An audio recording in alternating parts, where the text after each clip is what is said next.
एक भयंकर तूफान जहां हर तरफ मौत मंडरा रही थी। एक मासूम बच्चा जंगल में अकेला फंस गया और सामने था भेड़ियों का झुंड। लेकिन तभी एक रहस्यमयी शक्ति उस तूफान को चीरते हुए आई।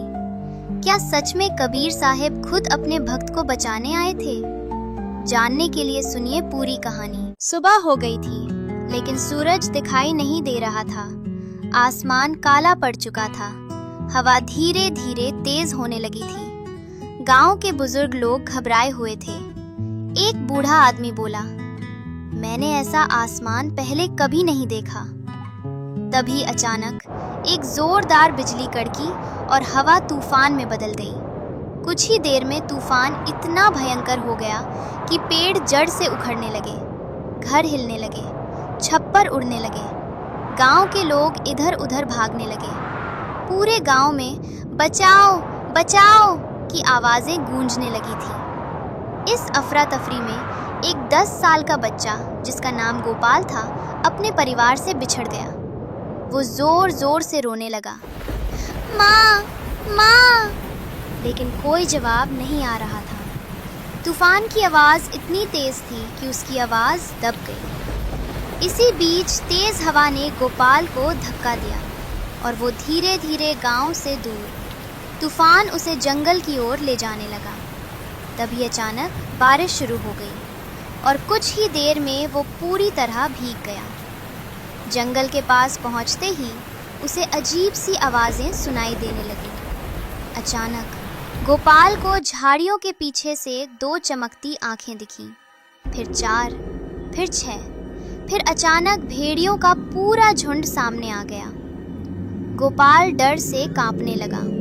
उसने पीछे हटने की कोशिश की, लेकिन उसके पैर फिसल गए। वो गिर गया। जैसे ही भेड़िए उसके करीब आए, तभी अचानक एक आवाज उसे सुनाई दी, डरो मत।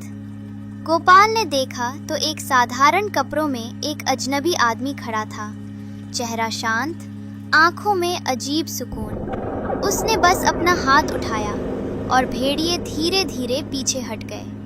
गोपाल ने कांपते हुए पूछा, आप कौन हैं? अजनबी मुस्कुराया और बोला, एक राहगीर जो सही समय पर तुम्हारे पास आ गया।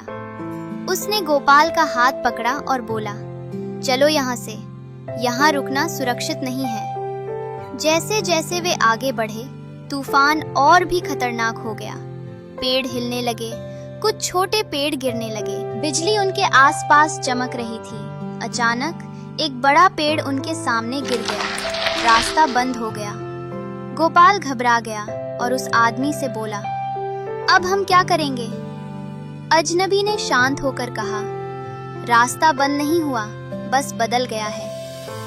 वे लोग जैसे तैसे आगे बढ़े और चलते चलते नदी के किनारे पहुंच गए। लेकिन अब वह शांत नदी अब पहले जैसी नहीं थी। वह अब लहरों से उफन रही थी।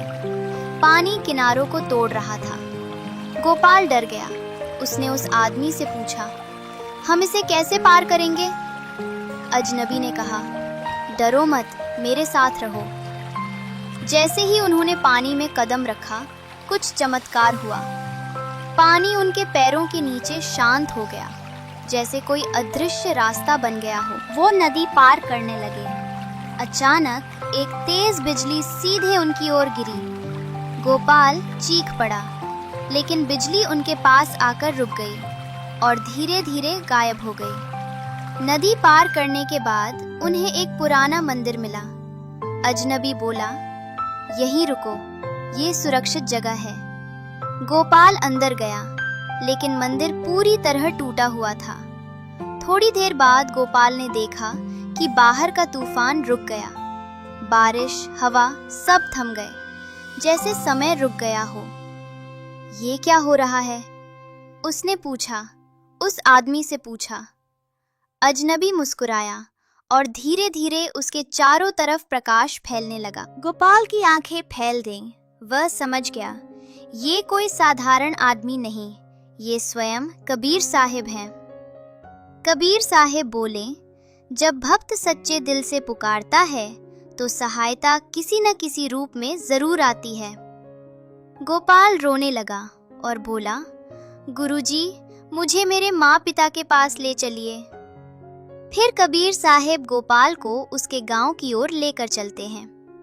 गांव में जाकर उन्होंने देखा तूफान तो खत्म हो चुका था, लेकिन गांव आधा टूट चुका था।